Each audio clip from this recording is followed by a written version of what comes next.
दोस्तों नमस्कार, स्वागत है आपका financial fitness cash flow community की इस वीडियो सीरीज में, जहां हम टी हार्व एकर साहब की किताब the secrets of the Millionaire mind के ऊपर चर्चा कर रहे हैं। और पिछले वीडियो में हमने देखा दौलत की फाइल क्रमांक 5, वेल्थ फाइल नंबर 5, जिसका नाम है अमीर लोग अवसरों पर ध्यान केंद्रित करते हैं और गरीब लोग जो हैं वो बाधाओं पर ध्यान केंद्रित करते हैं।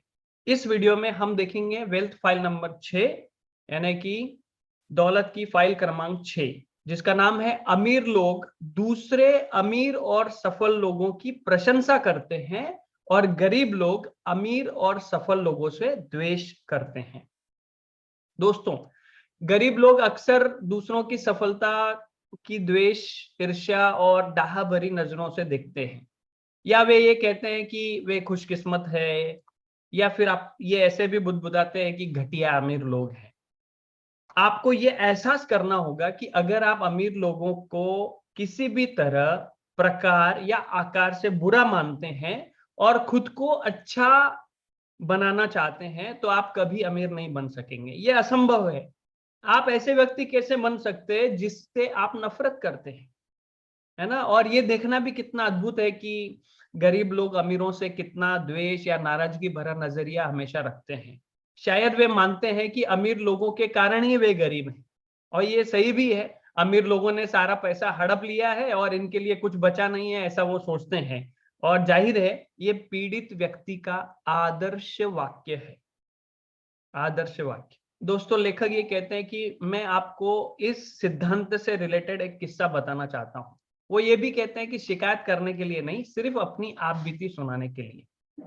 पुराने दौर में जब वे वित्तीय मुश्किलों में घिरे हुए थे, तो उन्होंने एक पुरानी गंदी कार खरीदी थी और वो उसको चलाते थे। उस वक्त लेखक का कहना है कि ट्रैफिक में लेन बदलने के लिए उनको किसी भी तरह की समस्या नहीं आती थी। हर कार वाला उन्हें है ना लेन बदलने के लिए इजाजत दे देता था और रास्ता दे देता था। फिर जब उन्होंने एक नई सुंदर कार खरीदी, जैगुआर कार, काले कलर की शानदार कार खरीदी, तो अचानक लोग उनकी कार को कट मारने लगे और जले पर नमक छिड़कने रखने के लिए वो उनको उंगलियां भी दिखाने लगे और उनकी कार के ऊपर चीजें भी फेंकने लगे, क्योंकि वो जैगवार जैसी सुंदर कार को चला रहे थे। उनका ये कहना है कि एक दिन मैं डियागो के एक इलाके में जा रहा था, क्रिसमस पर एक परोपकारी संस्था को टर्की पहुंचाने के लिए जा रहा था। तो मेरी कार की सनरूफ खुली हुई थी और पीछे एक पिकअप ट्रक था जिसमें गंदे से 4 युवक बैठे थे, और वे अचानक उनकी कार को कट मारने लगे, टच करने लगे, और टच करने की वजह से कार पे खरोंचे पड़ने लगी, और कई सारी खरोंचे डालने के बाद और पिचकाने के बाद वो उनको जब ओवरटेक करके निकले, तो उन्होंने कहा कि अमीर बदमाश, और उनकी गाड़ी के ऊपर खाली बियर की कैन फेंकने लगे। जाहिर है, लेखक ये कहते हैं कि मैंने इसे सामान्य घटना माना, लेकिन 2 सप्ताह के बाद उनको एक अन्य गरीब इलाके में जाने का मौका मिला। उन्होंने वहां अपनी गाड़ी पार्क की। 10 मिनट से भी कम समय में जब वो वापस लौटे, तो चाबियों से उसके ऊपर खरोंचे की गई थी, है ना? चाबियों से उसके ऊपर खरोंचे की गई थी। और फिर उन्होंने अगली बार जब उस एरिया में जाने का उनको मौका मिला, तो उन्होंने फोर्ड की गाड़ी को किराए से लिया और वो लेके गए। और फिर उनको इस बात पे हैरानी हुई कि किसी भी तरह की कोई समस्या नहीं हुई, किसी तरह की कोई खरोंचे उस गाड़ी पे उन्होंने नहीं देखी। कहने का क्या मतलब है? उनका ये मतलब है कि गरीब इलाके में बुरे लोग रहते? बिल्कुल नहीं, है ना? उनका ये कहना है कि, या उनका ये अनुभव है, वो कहते हैं कि गरीब इलाके में अमीर लोगों से द्वेष रखने वाले लोग रहते हैं। अभी ये सवाल तो, पहले मुर्गी आई या अंडा आया, ऐसा हो गया है। कैसे? वे कड़के हैं इसीलिए अमीर लोगों से द्वेष करते हैं, या वे अमीर लोगों से द्वेष करते हैं इसीलिए कड़के हैं? है ना? पहले मुर्गी आई या अंडा आया, कौन जाने, किसी को भी मालूम नहीं। जहां तक के लेखक कहते हैं कि मेरा सवाल है, मैं परवाह नहीं करता, बात तो अंत में वही है, वो लोग गरीब ही हैं, वो लोग गरीब ही हैं दोस्तों। अमीर लोगों से द्वेष रखने के बारे में बातें करना बहुत आसान है, लेकिन ये आपके मूड पर निर्भर करता है ना? इस जाल में कोई भी फंस सकता है। वो कहते हैं मैं भी फंस सकता हूँ। हाल ही में उनको एक होटल में वो डिनर कर रहे थे और 1 घंटे बाद उनको उनके एमएमआई प्रोग्राम के लिए पहुंचना था। तो उन्होंने स्कोर देखने के लिए टीवी को चलाया तो उसके ऊपर उनको ओपरा विनफ्रे दिख गई। हालांकि लेखक टीवी के ज्यादा हिमायती नहीं है, लेकिन फिर भी ओपरा विनफ्रे जो है वो उनको अच्छी लगती है, क्योंकि इस महिला ने जितने लोगों पर सकारात्मक प्रभाव डाला है उतना शायद किसी और ने नहीं डाला है। और वो जितना पैसा कमाती है उसकी पाई पाई की पूरी हकदार है, बल्कि वो इससे ज्यादा की हकदार है। तो ओपरा विनफ्रे हैली बेरी का इंटरव्यू ले रही थी उस प्रोग्राम में जब उन्होंने स्टार्ट किया टीवी को, और वो इस बारे में चर्चा कर रहे थे कि हैली ने कैसे एक अभिनेत्री के रूप में, अभिनेत्री के तौर पर एक बड़ा कॉन्ट्रैक्ट साइन किया, और वो कॉन्ट्रैक्ट $2 करोड़ रुपए का था, 2 करोड़ रुपए का।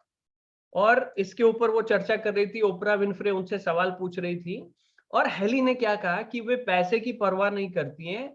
उन्होंने इस कॉन्ट्रैक्ट के लिए संघर्ष इसीलिए किया ताकि वे बाकी अभिनेत्रियों के लिए राह को आसान कर सके। तो लेखक कहते हैं कि मेरे भीतर का संदेह जो है, मेरे दिमाग के अंदर संदेह की आवाज गूंजने लगी। ओह, तुम्हें क्या लगता है कि मैं और इस शो को देखने वाला हर व्यक्ति मूर्ख है? तुम्हें तो पैसे को उठाना चाहिए, तुम्हें तो इस पैसे के ढेर को उठाना चाहिए और अपने रिलेशनशिप मैनेजर की सैलरी को बढ़ा देना चाहिए। ये दिल को बहलाने का सबसे अच्छा भाषण है जो मैंने सुना है। लेखक ये कहते हैं कि जब ऐसी आवाज मेरे अंदर दिमाग में आने लगी तो मैंने महसूस किया कि मेरे अंदर नकारात्मकता उमड़ रही है, लेकिन उस ऊर्जा से खुद पर हावी होने से पहले उन्होंने उसको खुद को संभाल लिया। द्वेष की इस आवाज को दबाने के लिए वो कहते हैं कि मैंने चिल्लाकर अपने दिमाग से कहा, खत्म करो, खत्म करो, खत्म करो, है ना। बताने के लिए धन्यवाद। उनको यकीन ही नहीं हो रहा था कि मैं मिस्टर मिलेनियर माइंड हैली से द्वेष कर रहा हूं। तो कोई भी इस जाल में फंस सकता है ना। तो लेखक कहते हैं कि मैंने इसको तत्काल पलट दिया और गला फाड़कर कहने लगा, शाबाश लड़की, तुमने तो कमाल कर दिया, तुमने उन्हें बहुत सस्ते में छोड़ दिया, तुम्हें तो $3 करोड़ मांगने चाहिए थे, तुम्हारे लिए बहुत अच्छा है, तुम गजब की हो और इसकी हकदार भी हो। इसके बाद लेखक कहते हैं कि मैं बेहतर महसूस करने लगा। दोस्तों, इतने ज्यादा पैसों की हैली की चाहत का कारण क्या था, लेखक को यह पता नहीं है। समस्या हैली थी ही नहीं, लेखक कहते हैं समस्या तो मैं था। याद रखें, मेरे विचारों से हैली की खुशी और सफलता और दौलत पर कोई असर नहीं होता है, लेकिन उससे मेरी दौलत, मेरी खुशी और मेरी सफलता पर फर्क पड़ता है। और ये भी याद रखें, राय या विचार अच्छे या बुरे, गलत या सही नहीं होते, लेकिन आपके दिमाग में दाखिल होने के बाद वे निश्चित रूप से आपकी खुशी और सफलता को या तो घटाते हैं या तो बढ़ाते हैं। जिस पल, लेखक कहते हैं, मैंने महसूस किया कि मेरे अंदर नकारात्मक ऊर्जा प्रवाहित हो रही है, मेरा निरीक्षण अलार्म बजने लगा, और जैसे मैंने खुद को प्रशिक्षित कर लिया है, तो लेखक कहते हैं मैंने तत्काल अपनी नकारात्मकता को खत्म कर दिया। अमीर बनने के लिए आपको परिपूर्ण या आदर्श होने की जरूरत नहीं है, लेकिन ये जानने की जरूरत अवश्य है, जब आपकी सोच आपको या दूसरों को सशक्त नहीं बना रही हो तो तत्काल ज्यादा सकारात्मक विचारों पर ध्यान केंद्रित करना चाहिए। आप इस पुस्तक का, the secrets of the Millionaire का जितना ज्यादा अध्ययन करेंगे, ये प्रक्रिया जो है उतनी ही तेज और आसान होने लगेगी दोस्तों। और लेखक ये भी कहते हैं कि अगर आप MMI कोर्स में, मिलेनियर माइंडसेट इंटेंसिव में भाग लेंगे तो आपकी प्रगति जबरदस्त रूप से बढ़ जाएगी। वो ये भी कहते हैं कि इस किताब में मैं बार बार इस कोर्स का जिक्र करता हूं, तो मेहरबानी करके आप समझने की कोशिश कीजिए। मैं इस कोर्स की इतनी प्रशंसा कभी नहीं करता अगर मैंने लोगों की जिंदगी में जबरदस्त परिणाम और जबरदस्त बदलाव नहीं देखे होते, है ना। दोस्तों, वीडियो को मैं यहाँ पर कुछ समय के लिए पॉज करना चाहता हूँ और आपको ये बताना चाहता हूँ कि ये MMI program, millionaire mindset intensive, हमारे भारत देश में भी होता है, और आने वाली 6 जनवरी, 7 जनवरी और 8 जनवरी को चेन्नई में भी होने वाला है। अगर आप उसे अटेंड करना चाहते हैं, जिसमें मैं अपने छोटे भाई, अपनी बेटी और अपने बेटे के साथ जाने वाला हूँ, हम वहां पर भी मिल सकते हैं। आप चाहे तो MMI.in पे जाकर के टिकट उसकी बुक कर सकते हैं। 3 दिवसीय प्रोग्राम है। Thank you. अभी हम कंटिन्यू करते हैं किताब के लेसन। आगे लेखक ये कहते हैं कि एक और किताब है, बहुत ही उम्दा किताब है, जिसका नाम है 1 मिनट मिलेनियर। 1 मिनट मिलेनियर में मार्क विक्टर हैंसन और रॉबर्ट एलिन उसके लेखक हैं। उन्होंने रसेल एच कॉनवेल की कहानी उसमें बताई है, जिसे 100 साल से भी ज्यादा समय पहले लिखा गया था 100 एकर्स ऑफ डायमंड किताब के अंदर, हीरो की खान। तो वो बहुत ही अच्छा पैराग्राफ उन्होंने बताया है, और मैं आपके समक्ष इस पैराग्राफ को एज इट इज पढ़ना चाहता हूं, और आप इसको ध्यान से सुनिएगा। पैराग्राफ कुछ इस तरह है। मैं कहता हूं कि आपको अमीर बनना चाहिए, और अमीर बनना आपका कर्तव्य है। मेरे बहुत से धार्मिक भाई मुझसे कहते हैं, क्या तुम ईसाई पादरी होने के बावजूद देश भर में घूमकर नौजवानों को अमीर बनने और पैसा बनाने की सलाह देते हो? हाँ, जाहिर है मैं ऐसा करता हूं। वे कहते हैं, क्या ये बुरी बात नहीं है? तुम लोगों को पैसे बनाने का उपदेश देने के बजाय बाइबल का प्रचार क्यों नहीं करते? क्योंकि ईमानदारी से पैसे बनाना बाइबल का प्रचार ही है। यही असल कारण है अमीर लोग अपने समुदाय में सबसे ईमानदार व्यक्ति हो सकते हैं। लेकिन आज रात को यहाँ कोई युवक कहता है, ओह, हमेशा बताया गया है कि अगर किसी व्यक्ति के पास पैसा है तो वो बेईमान, धोखेबाज, निंदनीय और ओछा होगा। मेरे दोस्त, तुम अमीरों के बारे में ऐसा सोचते हो, इसी कारण तुम्हारे पास पैसा नहीं है। तुम्हारी आस्था की नींव ही झूठी है। मुझे खुलकर कहने दे, अमेरिका के 100 अमीर लोगों में से 98 ईमानदार हैं, इसीलिए वे अमीर हैं। इसीलिए उन्हें पैसा भरोसे के साथ सौंपा गया है। इसीलिए वे महान काम करते हैं और अपने साथ बहुत सारे लोगों को काम भी देते हैं। एक और युवक कहता है, मैंने कई ऐसे लोगों के बारे में सुना है जिन्होंने बेईमानी से करोड़ों डॉलर कमाए हैं। हाँ, आपने सुना होगा, मैंने भी सुना है, लेकिन दरअसल उनकी संख्या इतनी कम है कि अखबार वाले खबर छापने के लिए उनके बारे में हर समय बात करते हैं, जब तक कि आप ये नहीं सोचने लगते हैं कि हर अमीर आदमी बेईमानी से अमीर बना है। मेरे दोस्त, तुम मुझे फिलाडेल्फिया के उपनगरीय इलाके में ले चलो और मेरा परिचय उन लोगों से करवाओ जिन्होंने इस महान शहर में अपने मकान बनाए हैं। वो मकान भव्य मकान हैं और इतने सुंदर हैं कि उनके अंदर फूल और बगीचे हैं। अगर तुम मुझे इस इलाके में ले चलोगे तो मैं तुम्हारा सबसे अच्छे लोगों से परिचय करवाऊंगा, जो चरित्र में भी बेहतरीन होंगे और हमारे शहर की उद्यमिता में भी बेहतरीन होंगे। जो लोग अपने मकान के मालिक हैं, वो इस वजह से ज्यादा सम्माननीय, ईमानदार, पवित्र, सच्चे, मितव्ययी और विवेकी बन जाते हैं। हर मंच से लोभ के खिलाफ उपदेश देते हैं और इतनी हिकारत से गंदा पैसा वाक्यांश बोलते हैं कि धार्मिक लोगों को लगता है कि किसी व्यक्ति के पास पैसा होना बुरी बात है। पैसा शक्ति है और इसे पाने के लिए तार्किक रूप से आपको महत्वाकांक्षी होना चाहिए। आपको होना ही चाहिए, क्योंकि पैसा पाने के बाद आप जितनी भलाई कर सकते हैं उतनी इसके बिना नहीं कर सकते। पैसे से बाइबल छपती है, पैसे से चर्च बनते हैं, पैसे से मिशनरीज को पैसा जाता है, जिससे उपदेशकों को भुगतान किया जाता है। मैं कहता हूं आपके पास पैसा होना ही चाहिए। अगर आप ईमानदारी से दौलत हासिल कर सके तो ऐसा करना आपका ईश्वरीय कर्तव्य है। यह सोचना इन धार्मिक लोगों की बहुत भयंकर गलती है कि धार्मिक होने के लिए आपको बहुत गरीब होना चाहिए। वाह दोस्तों, कितना बढ़िया पैराग्राफ था। कॉनवेल के इस कथन में कई तरह की सच्चाई है और सच्चाई भरी बातें हैं। पहली बात तो ये कि अमीर लोगों में विश्वसनीय बनने की क्षमता होती है। अमीर बनने के लिए जितने भी गुण जरूरी हैं, उनकी सूची में दूसरों का भरोसा पाना काफी ऊपर होगा। दोस्त, जरा सोचे, क्या आप किसी ऐसे व्यक्ति के साथ बिजनेस करेंगे जिस पर आप कम से कम कुछ हद तक भी भरोसा ना करें? किसी तरीके से नहीं कर सकते। इसका मतलब यह है कि अगर आपको अमीर बनना है या आप अमीर बनना चाहते हैं, तो ये जरूरी है कि आप पर बहुत सारे लोग भरोसा करें, और इस बात की भी संभावना है कि बहुत सारे लोगों का भरोसा पाने के लिए आपको काफी विश्वसनीय बनना होगा अमीर बनने के लिए। और इससे भी ज्यादा महत्वपूर्ण बात यह है कि अमीरी को कायम रखने के लिए किन गुणों की जरूरत होती है। बेशक इस नियम के अपवाद हो सकते हैं, लेकिन ज्यादातर मामलों में किसी काम में सफल होने के लिए आप में कौन से गुण होने चाहिए? जरा इन गुणों पर गौर कीजिए और इन्हें आजमा कर देखिए।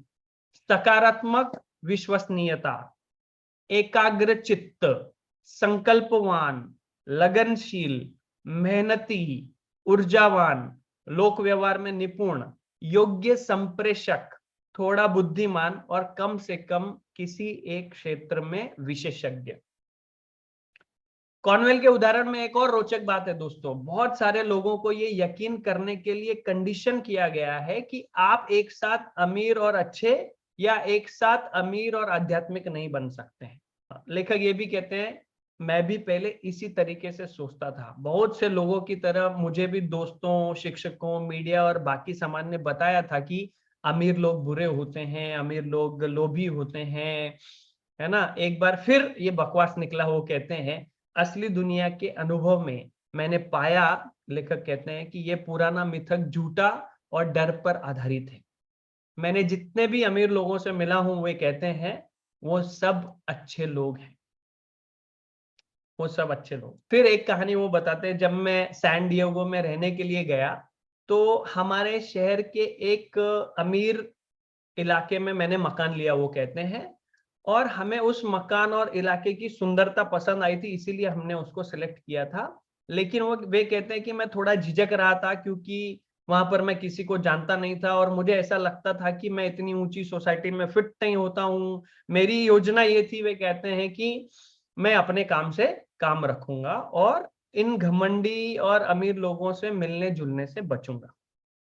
बहरहाल जैसा ब्रह्मांड का इरादा था, वो कहते हैं, मेरे 5 और 7 साल के बेटे ने वहां कॉलोनी के बच्चों से दोस्ती कर ली और जल्दी मैं अपने बच्चों को खेलने के लिए उन महलों में छोड़ने लगा।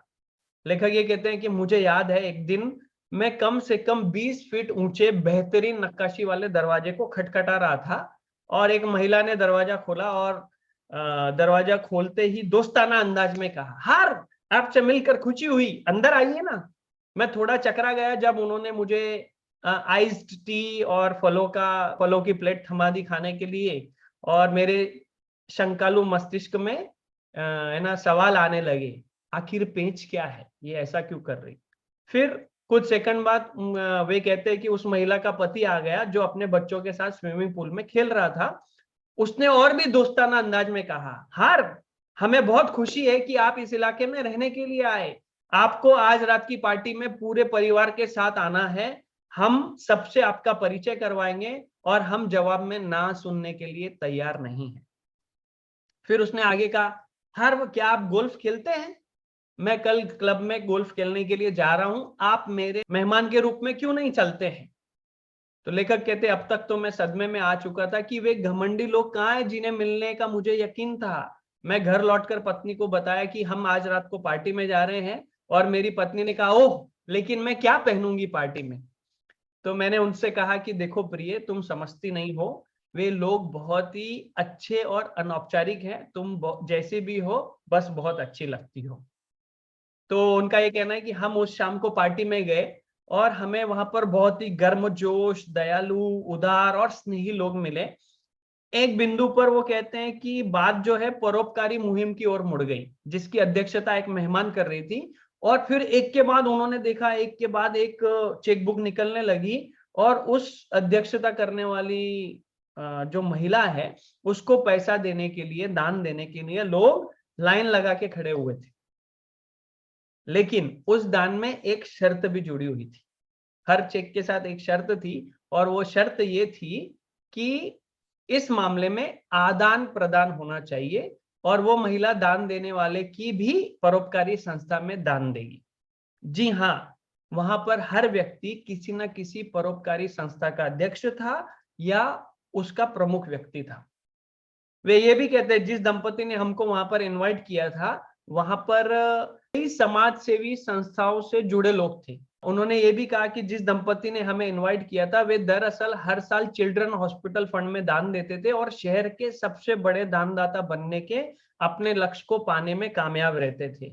वे न सिर्फ लाखों डॉलर दान देते थे, बल्कि हर साल चैरिटी डिनर भी अरेंज करते थे, और चैरिटी डिनर अरेंज करने से और लाखों डॉलर का जो दान है आ जाता था, और लाखों डॉलर जुट जाते थे। वाह, कितनी बढ़िया बात है। इसके अलावा वो ये भी कहते हैं कि वेरिकेज वेन शिकागो के एक डॉक्टर भी वहां पर थे, और लेखक कहते हैं कि हम उनके परिवार के भी करीब आ गए और वे अपनी विशेषज्ञता के क्षेत्र में दुनिया के सर्वश्रेष्ठ डॉक्टरों में से एक थे। शिराओं का ऑपरेशन करने वाले डॉक्टर थे और वो हर महीने ढेर सारी दौलत कमाते थे। हर ऑपरेशन के वो 5,000 से 10,000 डॉलर तक लेते थे और दिन में 4 से 5 ऑपरेशन करते थे।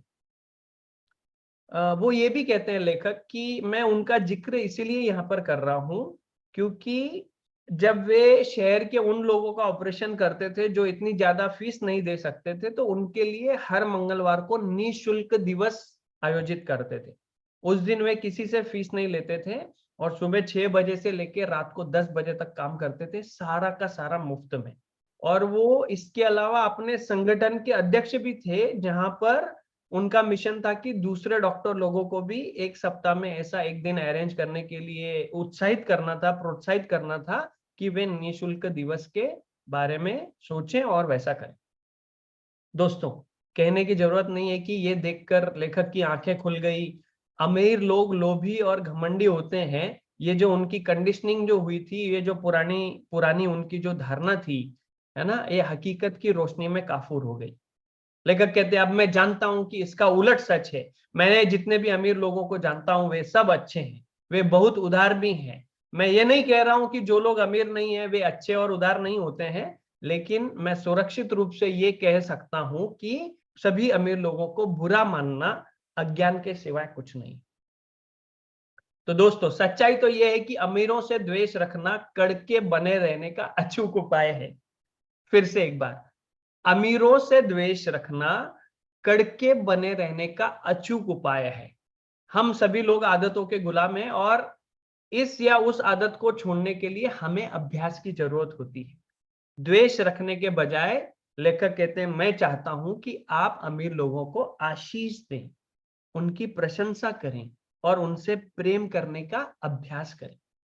इस तरह आप अचेतन रूप से ये जान जाते हैं कि आपके अमीर बनने पर भी दूसरे लोग आपकी प्रशंसा करेंगे, आपको आशीष देंगे और आपसे प्रेम करेंगे, बजाय इसके कि वे आपसे द्वेष रखेंगे, जिस तरह आप अभी रखते हैं। दोस्तों, लेखक कहते हैं मैंने हवाई इलाके के प्राचीन हुना दर्शन से एक बुद्धिमानी की बात सीखी। बहुत बढ़िया बात है। वो बात यह है कि जिस चीज को आप पाना चाहते हैं उसे आशीष दें। अगर आप किसी का सुंदर मकान देखें तो उस मकान और मकान मालिक को आशीष दें। अगर आप किसी व्यक्ति की शानदार कार देखें तो उस कार को और उस कार के मालिक को आशीष दें। अगर आप किसी का प्रेम पूर्ण व्यवहार देखें तो उस व्यक्ति और उसके परिवार को आशीष दें। अगर आप किसी का सुंदर शरीर देखें तो उसके शरीर को और उस व्यक्ति को आशीष दें। अगर आप ऐसा करते हैं तो जीवन पूरी तरह से बदल जाएगा। तो दौलत का सिद्धांत क्या है दोस्तों?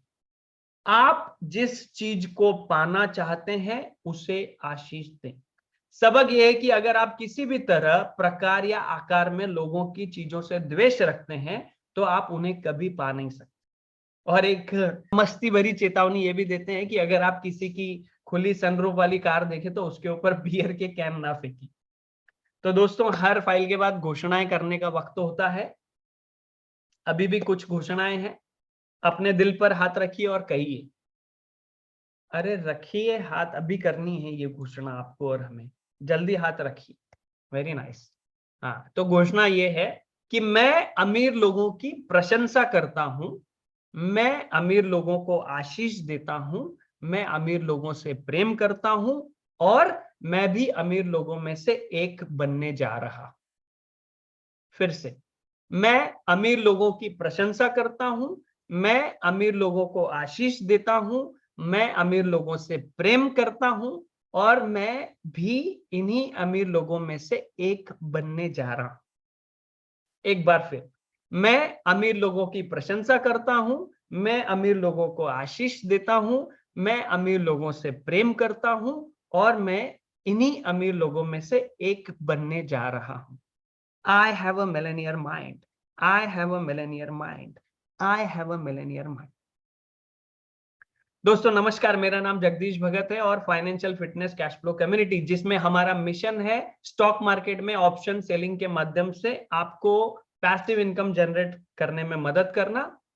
दोस्तों आज मैं ये कहना चाहता हूं कि चाहे आप नीचे दी गई लिंक पर जाएं या ना जाएं, हमारे व्हाट्सएप ग्रुप से जुड़े या ना जुड़े, जहां पर हम अगली हमारी वेबिनार की जानकारियां देते हैं, लेकिन आज की ये जो गतिविधि है ये आप पक्का करें, आज से करना शुरू करें। तो ये गतिविधियां क्या है ना, हुना दर्शन का आपको अभ्यास करना है।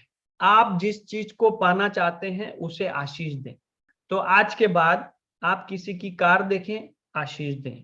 आप किसी का मकान देखें, आशीष दें। आप किसी भी अच्छी चीज को देखें, आशीष दें। आप किसी अमीर व्यक्ति को देखें, आशीष दें। आप किसी का सुंदर शरीर देखें, उसको आशीष दें। ओके, जरूरी नहीं है कि आप उस व्यक्ति को व्यक्तिगत रूप से जानते हो या ना जानते हो। और दूसरी गतिविधि ये है दोस्तों कि आपके इलाके में कई सारे ऐसे लोग होंगे जो बहुत ही सफल होंगे और अमीर होंगे। तो आप उनको एक मेल लिखिए या उनको पत्र लिख के भेजिए, भले आप उनको व्यक्तिगत रूप से ना जानते हो, और उस पत्र में लिखिए कि उनकी उपलब्धियों से आप प्रभावित हैं, मोटिवेट होते हैं, और आप उनकी प्रशंसा करते हैं और उनका आदर करते हैं। और देखिए जीवन कितने बेहतरीन ढंग से आपका बदलने लगता है। तो दोस्तों आप सभी अमीर लोग हैं, है ना, और अमीरों को आशीष देने के लिए कहा गया है, तो आप सभी को आशीष दिया जाता है। और आपका इस वीडियो को देखने के लिए बहुत बहुत धन्यवाद।